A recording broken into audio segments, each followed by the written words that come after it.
반갑습니다. 오늘은 눈은 눈으로 라는 제목으로 말씀을 드리겠습니다.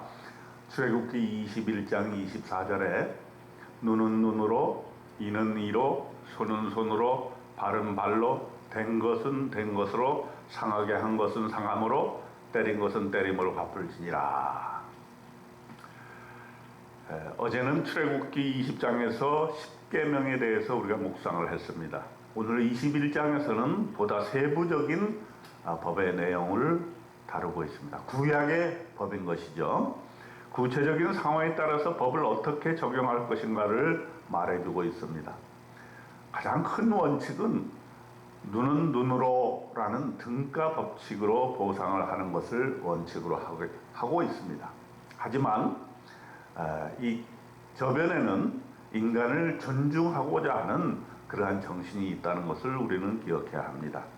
그리고 이것이 신약에 가게 되면 더욱더 믿음의 법, 신앙의 법으로 승화하고 있는 것을 우리는 보게 될 것입니다. 첫 번째로 나와 있는 법은 종에 대한 법입니다.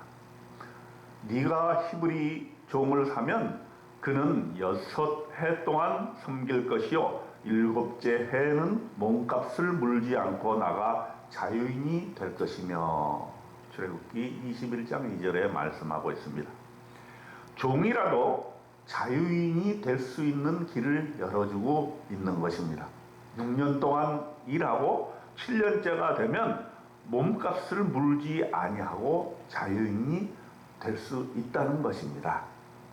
애굽에서 종살이 하던 이스라엘 사람들에게는 진정한 자유가 무엇인지를 알고 그 자유를 누릴 수 있는 권리가 종에게도 부여되어야 한다는 것을 우리에게 알려주고 있는 것입니다. 사실 이런 것이 바로 노예제도를 폐지하게 된 기본 정신이 되는 것입니다.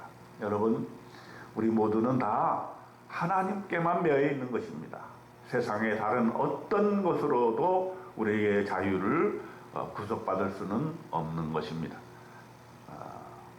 우리가 하나님 안에서 우리를 종으로 삼고 있는 모든 억압으로부터 자유함을 받는 저와 여러분이 되어야 되겠습니다. 두 번째로는 폭행에 관한 법이 나와 있습니다.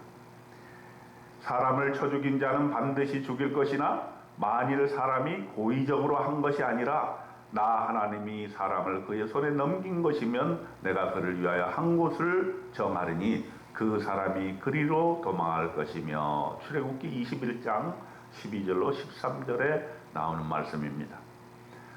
살인은 죽음으로 값을 치르는 것이 정당한 것입니다. 그러나 모든 것이 다 예외 사항이 있습니다. 목숨을 구할 수 있는 길을 열어두었던 것입니다. 고의적으로 한 것이 아니고 그것이 하나님에 의해서 구제받을 만한 것이면 하나님께서 정하신 그것으로 도망할 수 있는 길을 열어두었던 것입니다. 오늘날에도 보면 우리나라에 사형제도가 있기는 합니다. 하지만 실제 사형집행은 이루어지지 않고 있습니다. 우리나라 역사를 통해서 볼 때도 사실 사형을 억울하게 당한 사람들이 꽤 있는 것입니다. 이 구약 성서에는 눈에는 눈, 이에는 이라는 엄격한 등가의 법칙으로 법을 얘기하고 있지만, 사실 신약에 들어오게 될 것 같으면 예수께서 70번이라도 용서하라는 용서의 법을 얘기하고 있는 것입니다. 따라서 이 보복의 악순환은 또 우리에게 큰 어려움을 가져올 수 있는 것입니다. 오직 예수께서 말하신 것처럼 용서만이 모든 것의 해결책이다 하는 것은 또한 우리의 신앙의 법에 있어서 굉장히 높은 차원의 법이다, 이렇게 얘기할 수 있겠습니다. 이러한 믿음으로 용서하는 저와 여러분도 되었으면 좋겠습니다. 또 마지막으로 소의 임자의 책임에 대해서 묻고 있습니다. 출애굽기 21장 28절로 29절에 보게 될 것 같으면, 소가 남자나 여자를 받아서 죽이면 그 소는 반드시 돌로 쳐서 죽일 것이요 그 고기는 먹지 말 것이며, 임자는 형별을 면하라 주와 소가 본래 받는 버릇이 있고 그 임자는 그로 말미암아 경고를 받았을 때 단속하지 아니하여 남녀를 막론하고 받아 죽이면 그 손은 돌로 쳐 죽일 것이고 임자도 죽일 것이며, 동물과의 관련된 그런 법입니다. 동물에 의해서 사람이 해를 받게 되었을 때 그 손은 반드시 죽어야 한다는 것입니다. 그런데 여기도 예외가 있습니다. 소가 본래 받는 버릇이 있는 줄을 알고서도 소 임자가 제대로 관리를 못했다면 소의 임자도 죽임을 당해야 된다, 이렇게 얘기를 하고 있습니다. 사실 오늘날에는 우리가 동물과 함께 더불어 사는 인구들이 1000만 명에 이르고 있습니다. 동물도 보호해야 되겠고 또 거기에 따른 인간도 보호해야 될 것입니다. 인간이 피해를 당하게 되었을 때 그 주인이 어떻게 책임을 져야 할 것인가 이미 구약성서에서 말하고 있는 내용입니다. 법은 인간이 사는 데 있어서 최소한의 지켜야 할 규범입니다. 우리는 법을 잘 지키고 따라야 합니다.